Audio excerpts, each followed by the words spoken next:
Okay. Assume the position.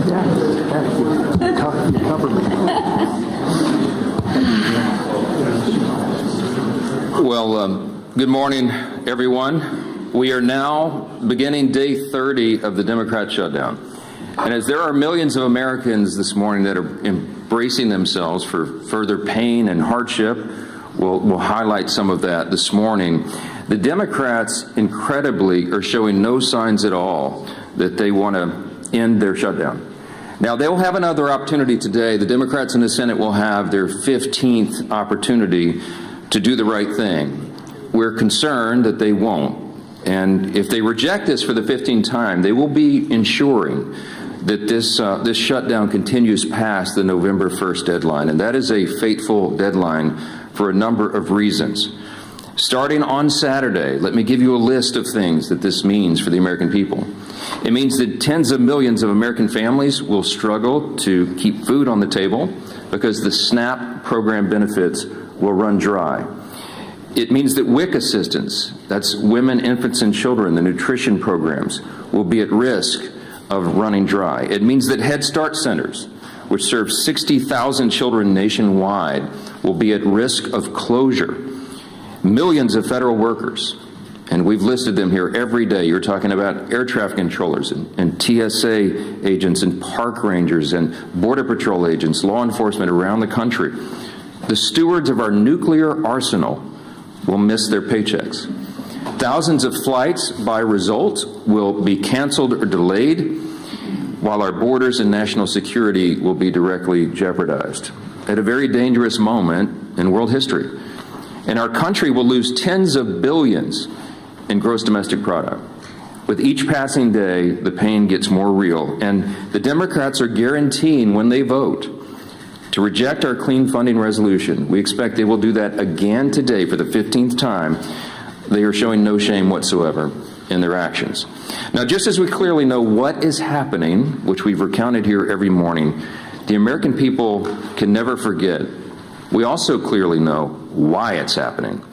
And I brought a few friends. We brought some colleagues here from the state of New York and New York City to share with you about some of what's going on here. Back in March, this is very clear what happened. Let me summarize very briefly as I can. Back in March, Chuck Schumer voted for the clean CR, the same measure that's on the floor now. He did the right thing, and he went on the floor of the Senate, and he gave an impassioned speech of why we could never inflict all this pain on the American people. He meant it from his heart, and he was consistent in what he had done over his 44 years in Congress, always voting to fund the government. But when he did the right thing in March, he received an onslaught of criticism from the far left base and the Democrat Party. He almost lost his job. Many of you wrote about it. He was in jeopardy of not winning his next re-election. That's how serious it was. So Chuck Schumer got a bunch of consultants and staff in a back room, and they concocted a plan, a political stunt. And they determined right then that the next time there was a funding measure, no matter how meritorious and no matter how much it would cause pain to the American people, that he would vote against it. He would show a fight to President Trump so he could save his political skin. It's exactly what happened. He did this so he could prove to his base that he's showing a fight. And as a result of this charade, he has brought the Democrats to their lowest point in decades. Literally, the Democratic Party has its lowest approval rating. Democrats in Congress have their lowest approval rating ever in the history of polling. The labor unions, working class Americans, independents are fleeing his party, and they are coming to the party of common sense because they see us here trying to solve these problems. They see us here voting over and over and over to fund the government and give them their paychecks, and they see the Democrats dug in against it. And now Chuck Schumer is desperately trying to cling to power. Unfortunately, when you make decisions out of fear and political desperation, you have already lost control. And the new power center in the Democrat Party is one that should frighten every common sense American. The radical socialist wing is rising. It is led by people like AOC and Bernie Sanders. Hakeem Jeffries and Chuck Schumer know this. They're smart politicians in that way. They can feel the political winds, and they know that they have to continue to act belligerently in order to gain the favor of the far left. It's their own political survival that they had put in front of the needs of the entire country. Let me say that again. The Democrat leaders in the Senate and the House have put their own political survival in front of the needs of the American people. Exhibit A is Zohran Mamdani.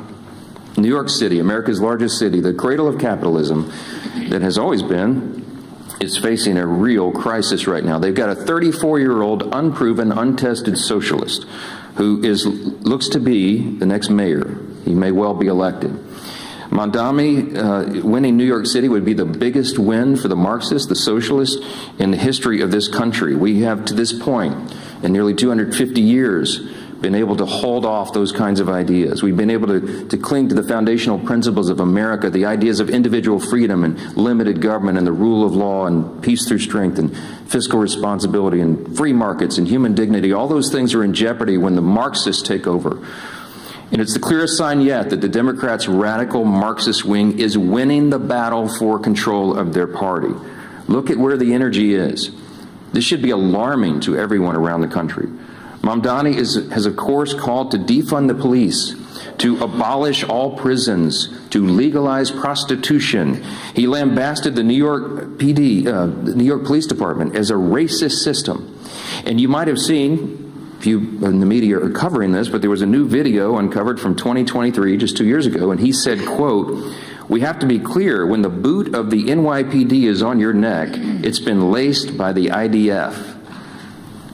Look, it's a unique talent to merge one's loathing for American law enforcement with their loathing for the Jewish people. But this guy's, he's managed to do it.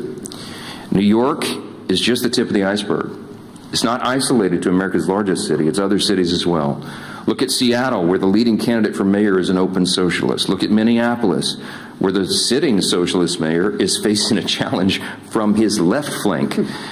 And look here in Congress, where we have our own wing of Marxist acolytes serving here. Amazingly, the media is criticizing Republicans for fixating on Mamdani. I read some of that yesterday. This socialist uprising is something that we have a responsibility to call out and sound the alarms. That's what elected representatives of the people are supposed to do, and we take that responsibility seriously. And obviously, Mamdani is a big issue here in the halls of Congress. Why? Because the second highest ranked Democrat in the country, Leader Jeffries, endorsed him. They're making Mamdani a mainstream Democrat now, and this party has left the people. Of course, the press wants us to ignore Mamdani. Here it's an embarrassment because most of the press is on the side of the Democrats. They don't want us to talk about that, but we have to. Because by endorsing Mamdani, Hakeem Jeffries has endorsed and co-owned his positions, his past statements, his Marxist playbook, and everything else that that guy espouses.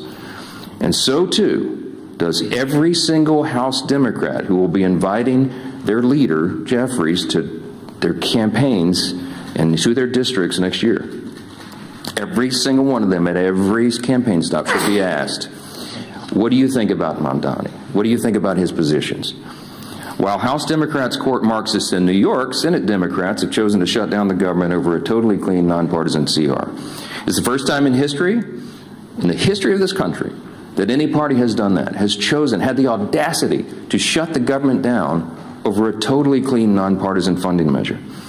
They're bowing to the demands of their far-left base, and no one can deny that. The facts are very clear, and the American people are intelligent. They understand what's happening here. We pray that the Democrats, at least a handful of centrists, if there are any moderates left in the Democrat Party in the Senate, we pray that they will come to their senses and they will do the right thing by the American people, that they will stop all the pain, and that they will reopen the government. As I mentioned on Saturday, things are going to become very dire. There is one way out of this, the easy way, the obvious way, and that is for the Democrats to do their job and vote for the CR. Now, I mentioned we brought some of our good friends and colleagues here from New York to talk about the mess that the Democrats have created in the Empire State. Now, why are we focusing on New York? Because, again, it's a bellwether for the rest of the nation. If you're watching at home, you need to understand the dynamics of what's happening in New York, because you have to ensure that it doesn't happen in your city, in your town, in your state. And these folks are watching this, and they're fighting it. Our Republicans in New York are trying to hold the line. They're trying to defend what is great about this extraordinary and exceptional nation that we have. But they have a lot of headwinds. And they're here to share how this reckless shutdown is impacting everyday New Yorkers. And I'm delighted to bring up to the podium, before we get our leadership reports here, one of my dear friends and colleagues and classmates back from the 115th Congress when we came in as freshmen together, Congresswoman Claudia Tenney, who is from the 22nd District of New York. She does an extraordinary job here for her state and for the country. Claudia, go ahead. Thank you so much, Mr. Speaker, and my colleagues. I actually hail from the 24th District, a little bit of we've had some redistricting in upstate New York a couple of times, but I just want to say good morning and thank you again to my colleagues for being here. This is really important, and I wish I could say that I am surprised by what we're witnessing, but this is exactly what happens when the Democratic Party surrenders to its most radical fringe. Chuck Schumer and Hakeem Jeffries lack the political courage to stand up to the Marxist, anti-Semitic, anti-law enforcement base led by Mamdani now, AOC, and Bernie Sanders. Schumer and Jeffries are both weak leaders from New York, and specifically New York City, where they have never had to face serious political opposition and have enjoyed nothing but glowing praise from their friends in the media. They are ill-suited to lead the Democratic Party at the national level, which is on dramatic display with each passing day of this tragic shutdown. They have traded true leadership for appeasement, responsibility for disorder, and principle for political survival. This shutdown is their choice. They've surrendered to radicals funded by dark money groups pushing anti-police, anti-Israel, anti-American garbage. Now the country is paying the price. I served with Hakeem Jeffries in the New York State Legislature.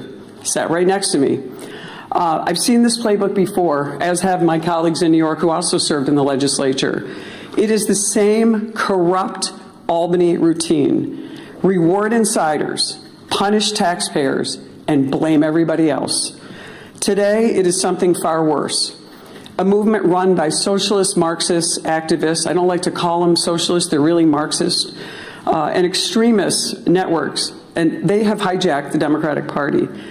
And as the Speaker pointed out, just look at Zohran Mamdani, a member of the State Assembly, by the way. He actually defeated a fairly liberal member of the Assembly, who is, in a narrow election, but there he is in the State Assembly. He is the face of the new far-left coalition, and make no mistake about it, the new leader of the New York Democratic Party. His campaign is not grassroots. It's bankrolled by Soros money, radical clerics, and communists working together to push a Marxist agenda in America's largest city. Schumer and Jeffries will not stand up to this movement. We've seen this because, as the Speaker pointed out, they're terrified of it. They have built their political survival on appeasing the far left, and now our entire country is being held hostage by it. They cannot open the government without angering the radicals who radically run their party. The Democratic Party is now controlled, as I said, by the Marxist activists, dark money donors. This is not a grassroots effort. And an anti-American ideology is dominating this. And they would rather destroy the system than to lose power. And unfortunately, Leader Jeffries and Leader Schumer are just succumbing to this. New Yorkers are already paying the price, and we have been paying the price. From Albany's Medicaid for Illegal scheme to Mamdani's socialist city agenda, working families are being crushed under taxes, mandates, and ideology. And if we don't stand up, the damage will not end at the Hudson. It will reach every corner of upstate New York and across this country. We are here to fight for the men and women who build, farm, serve, and raise families across New York and our nation. They are the backbone of this nation, and they deserve a government that works for them, not the political insiders who have created this mess. So my message to Chuck Schumer and Hakeem Jeffries is simple. Stop playing games. Stop bowing to this mob and reopen our government. Pay our troops, fund essential services, and start putting American families and especially in my case and my colleagues here, New York families first. And my message to New Yorkers is this: stand up, speak out, reject this radicalism that has taken over not just our city, but will take over our state. And I thank you, Mr. Speaker. I appreciate the moment. Okay. Well, thank you, Claudia, and my other colleagues from New York for coming. And it's so sad to see what's happened to that great state of New York. But if you go back to November, when President Trump won an overwhelming victory to come back as president, defeating Kamala Harris, winning every one of the 7 swing states.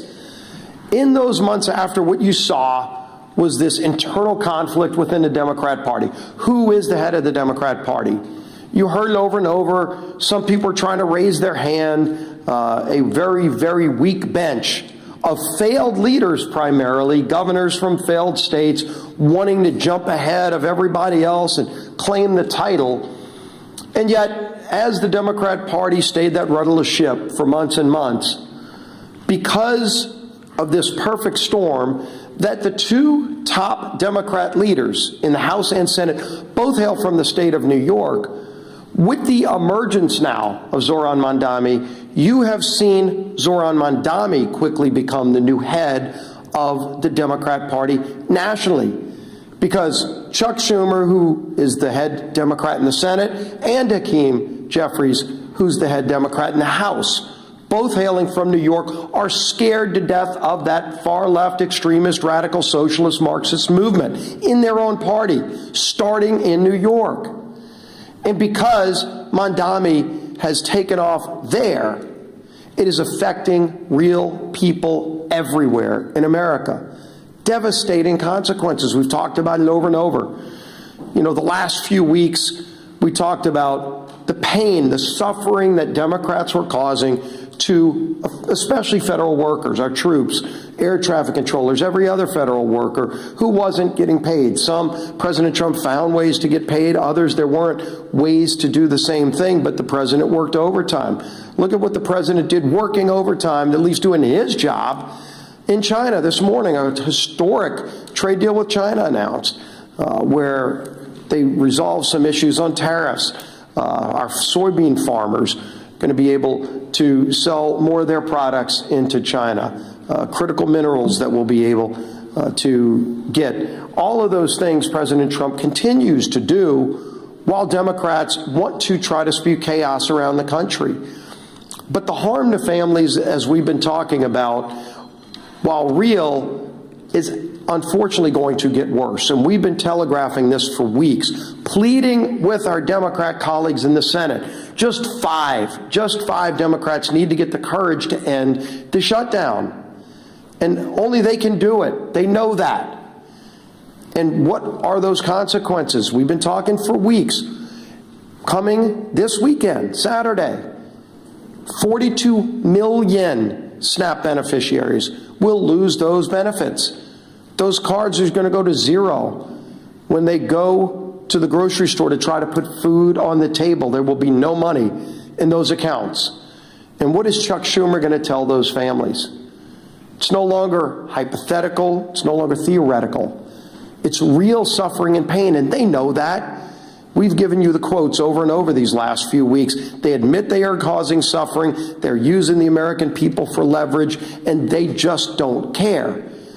But I think they're going to start hearing more and more from people.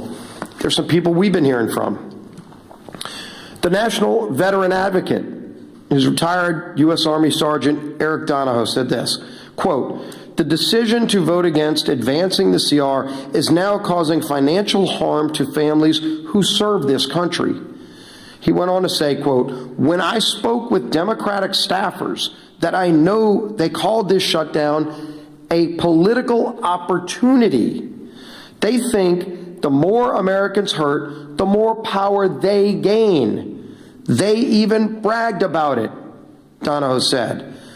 Quote, "This isn't a headline to us. It's rent, it's groceries, it's mental health, it's stability." And of course, you've heard just a few days ago, we had the National Air Traffic Controllers Association and the American Federation of Government Employees demanding that Democrats pass the clean CR. More and more, you're seeing this growing chorus of people from all corners, including Democrat corners, telling their own party leaders, stop this madness, end the madness, and vote to open the government. But again, this weekend, it gets even more painful, more suffering that they will impose if they keep this madness up. And so I'm going to try to find 5 Democrat senators. It's all we need is 5. So let's start with John Ossoff in Georgia. Starting this weekend, over 1.3 million enrollees in SNAP in his home state of Georgia lose their benefits. 1.3 million, Senator. What are you going to tell those families if you vote no today? If you vote to take their food away this weekend? That's what your vote means today. 109,000 federal workers in his state of Georgia. Of course, the largest airport in America is in his home state of Georgia, and they're already experiencing flight delays in Atlanta. 231,000 women, infant, and children will lose their benefits in Senator Ossoff's home state of Georgia if he votes no today. Think about them when you're casting that vote.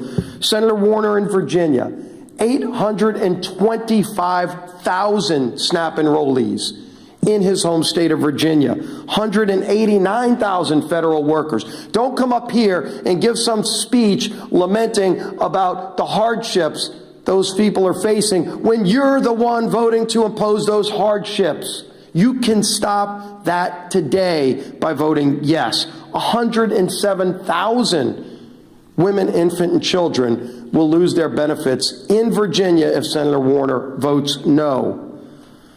Tina Smith in Minnesota, 452,000 enrollees in the SNAP program, 33,000 federal workers, and 101,000 women, infant, and children in Minnesota will lose their benefits if Tina Smith votes no today.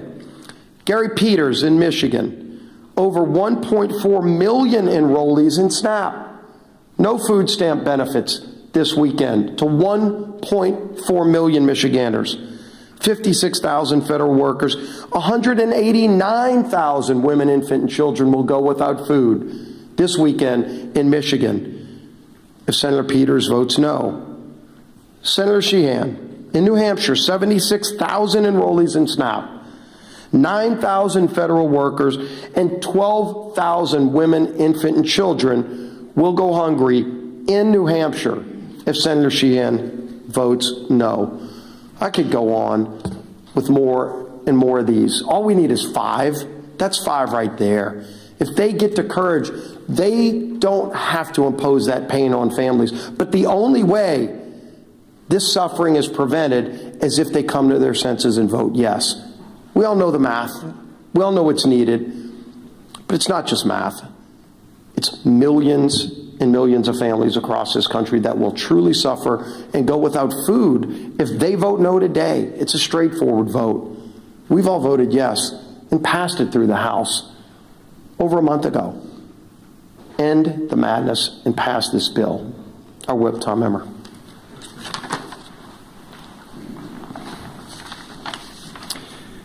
We are officially 30 days into the Democrats' needless government shutdown. 30 days that millions of federal workers have gone without a paycheck. 30 days that critical telehealth services and in-home hospital care programs have been put on pause for the vulnerable Americans who need it most. 30 days that our national security has been put at risk due to staffing shortages. Not to mention the SNAP benefits that you've heard our leader go through in detail that will be cut off for more than 40 million low-income Americans if the Democrats fail to reopen the government before Saturday. It's been 30 days of pure obstruction from Democrat lawmakers who care more about appeasing the radical Mamdani and Omar Fata wing of their party than reopening the government for the people they were elected to serve. Americans are hurting. Families are turning to food banks. Major airports are issuing ground stops. But the Democrats don't care. In fact, they've orchestrated this chaos by refusing to support our nonpartisan government funding bill 14 times now. And for what? So that they can kowtow to the people like Kami. And I will just say to my great friend and colleague, Claudia Tenney, socialists are now the moderates in my grandfather's Democrat Party. These are communists and Marxists. They are kowtowing to the people like Kami Mamdani ahead of the election. People are struggling in the meantime to put food on the table, and the Democrats are too busy playing politics to do anything about it. It's disgusting, and it needs to end. I say it every day when we do this. Remember, all we need is 5 Senate Democrats to come to their senses, break ranks with Chuck Schumer, support our clean CR, and reopen the government. It's past time for Democrats in Congress to get serious and do their jobs for the people they were elected to serve, not for the communist mayoral candidate in New York City. Our conference chair. Thank you. Kami Mamdani, that might stick. That might stick. Well, good. Yeah, the truth hurts, right? Works. All right. Well, this Saturday, SNAP benefits run out for 42 million Americans. 42 million Americans, the SNAP benefits will run out. Let me say it one more time and let it sink in. 42 million families, including thousands in my home state of Michigan, could lose the ability to put food on the table for their families. Why? Because Democrats choose to use their pain and their hunger as leverage. Leverage for more wasteful spending, leverage to satisfy their radical base. And what are Republicans doing? Republicans did their job and are going to continue to do our job. We voted for a clean, responsible bill to keep the government open and fully fund SNAP. So let me be very clear. Republicans voted to continue funding for SNAP and continue to have families have the ability to feed their families. Democrats voted to take food off the table and voted to discontinue SNAP benefits. It is that simple. Democrats voted to shut it down, and they voted to deny food assistance to 42 million Americans. And they voted that way more than a dozen times. Just so y'all didn't get confused, they wanted to make sure that they rubbed it in your face more than a dozen times that they wanted to stop the SNAP benefits. Not just once, not just twice. They wanted to make doggone sure you knew they voted more than a dozen times to kill the SNAP benefits, to take food off your table. Just so you're clear. And let's remember, they did it, and let's make sure that we don't forget, and let's make sure we remind them who voted to keep food on the table and who voted to take food off the table. Because at some point in time, they're going to reverse what they're talking about and do what they normally do, and that's try and blame us. But let's hold them accountable for once to the votes that they've taken. I can assure you I will. I met one of these recipients last weekend while I was volunteering at a food bank in St. Clair County. His name was Jim. Jim's wife is a teacher, and he's a retired auto worker. They rely on SNAP to help cover the cost of groceries. Jim waited in line for more than 3 hours because he knows he won't be getting his benefits. That's what he told me. But you know what he told me? I thought this was very insightful. He told me, thank you. He told me, thank you for all you're doing to keep the government open. He also told me to please talk to our senators and ask them, since they voted and they campaigned on being moderates and reaching across the aisle, to fulfill their campaign promises and stop using families like Jim as leverage and care about the people that they were elected to represent. I also spoke with a woman who recently lost her husband She's now raising her grandkids and told me she's never needed help before, but now she's struggling to afford groceries. These are real people struggling, real people that Republicans are actually fighting for, and real people that I am fighting for. Jim is not leverage. Jim is a person with a family to feed. Open up the government and stop using Jim and his family as leverage to kowtow to your radical political base. Do what you know is right and what you have said is right, and open up the government. A farmer back home once told me, when you're not hungry, you have a lot of problems. When you're hungry, you have one. Right now, families on SNAP have a problem. And that problem should never, ever be used as political leverage. So Republicans, we're going to keep on working and we're going to keep on fighting. And you know what? We will keep showing up. And while we keep demanding that Democrats stop using suffering Americans as pawns in their political games, I implore my two senators, do what you said you were going to do. Do what you said that you are. You've reached across the aisle. You're moderates. You care about people.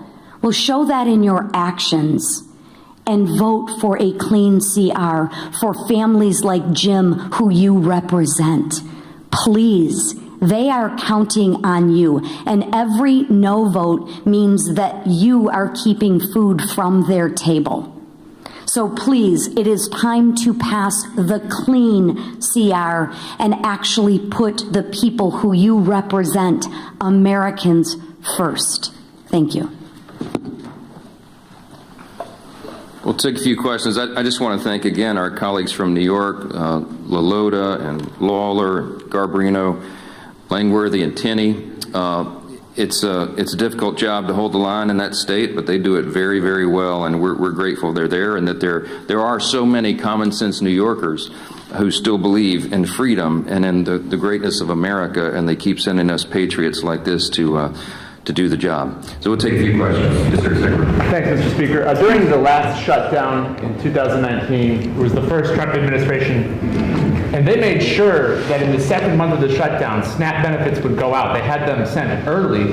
Why do you think they shouldn't do that this time?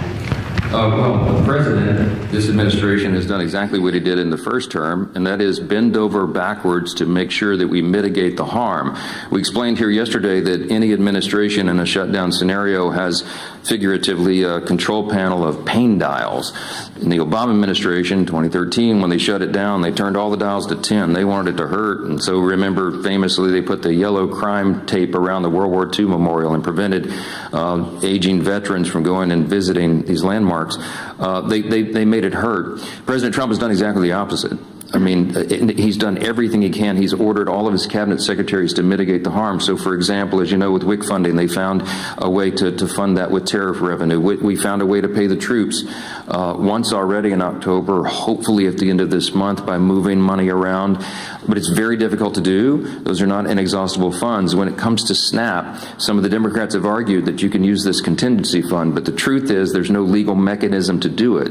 Unlike with WIC funding that was attached to a 1930s era statute that was related to tariff funds because it was related to nutrition and food coming over the border, there's no such legal avenue to give SNAP funding now. It doesn't exist. The problem is the contingency and the authority to do that was voted down in the CR when the Democrats themselves did it. So the president has lamented this. He has informed USDA and everybody.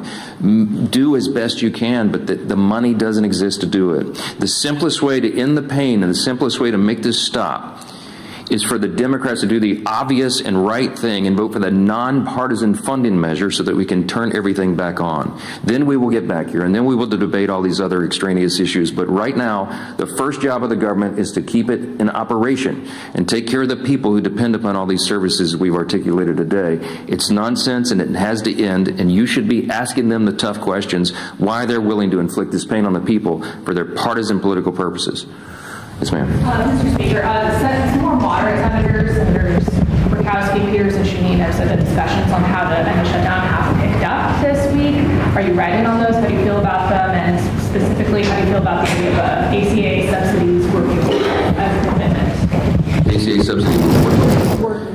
Look, I'm not surprised that the conversations are turning up in earnest. I mean, when you're talking about the handful of centrists and moderates that are there, they feel the pressure of this. You have all the major unions now coming out, as we've noted, demanding that they do the right thing and get the paychecks flowing again. You have flights being delayed and canceled. It harms people on their nutrition and their food and everything else. And so this is not a surprise to us. We welcome them doing the right thing, but again, we don't have anything to negotiate because we didn't put any partisan Republican priorities on the CR at all. I don't have anything I can pull off of it to make it more palatable for them. So our urge and our plea to them is just do the darn right thing and open the government. And then we'll figure all the rest of these things out. We were always scheduled. We were always planning to have the debate about the COVID-era subsidies and all these other issues in October, November, December. The COVID-era subsidies don't expire until the end of December. There are all sorts of discussions going on about that, all kinds of ideas. I could give you dozens of them that have been collected just in the House Republican Conference. There needs to be massive reform. There need to be income caps. There needs to be the elimination of fraud, waste, and abuse in that program, which we think is rife in it, and many other things. So there's informal working groups going on as we speak. There's discussions being had amongst all the members. But we've got to get the lights turned back on here and get the services provided to the people so that we can come here and do the rest of the legislative job. Yes, ma'am. Would you be willing to fund part of the government for the full year, as some of the senators are discussing, without a CR to open them? These rifle shot bills that you keep hearing about deviates from the goal. We have one singular purpose, and that is to reopen and fund the entire government. The Democrats do not get to shut down the government and then make the decision on who's more important than the other and which little thing they want to fund to relieve their own political pain. We have one purpose, and that is turn this thing back on. And all those other efforts are deviations in its political games. They're trying to cover their own tails now because they know they have inflicted this pain. I'm going to remind you again 14 times. I bring my chart in every day. I'll bring it back tomorrow because I want everybody to remember. Republicans have voted 14 times to fund the government, and the Democrats have voted 14 times to close it. They are imposing the pain, and now they're feeling a little pain themselves because people are starting to let them hear about it. They better do the right thing. That's all we can say. Yes, ma'am. Mr. Speaker, you mentioned today that the Senate's going to vote for the 15th time. Senate Democrats are supposedly. The Senate's actually not voting today on the CR to fund the government. Do you agree with Leader Thune's decision to let Democrats sit with this over the weekend? They're not voting today on the CR, so SNAP benefits are going to lapse. They're not taking that vote today. Well, Leader Thune was pretty upset yesterday. We've all seen the video. Mad John on the floor, and it's appropriate. When we come in here and do these briefings, I can empathize with them because we're happy warriors. I like to come in and have a good time in press conferences and tell you good news and all of that. But this feels very much like in my state, Louisiana is a hurricane state. It's like giving a briefing during a hurricane, a Cat 5 hurricane, right before it hits shores. We put the sandbags around our homes and we board up the windows and we do everything we can to prepare, but we know the real pain is about to hit and we feel helpless and do anything about it. And that's the same emotion and that we feel here at the podium and when we're on the floor. And Leader Thune let them have it yesterday because they were trying to play games, and we're just fed up with it. He's a very even-tempered, calm guy. I mean, I try to maintain the same demeanor, but it's infuriating to us. I'm not going to second guess his decisions on when they schedule the votes each time, but he's probably about had it with their nonsense. And when they tell him and they thumb their nose at him and give him, and say other things that they like to drop the F-bomb now for fun, for emphasis apparently. When they tell him those things, he probably recognizes it's a futile effort. He realizes they're dug in, that they don't care. They're more afraid of the Marxist, socialist, far left in the party than they are the harm that they're going to cause in the American people. That's a fact, and you need to make them try to refute that because they can't. I'm grateful again for our New York colleagues for holding their ground and standing guard as they do and for being here. Thank you all so much.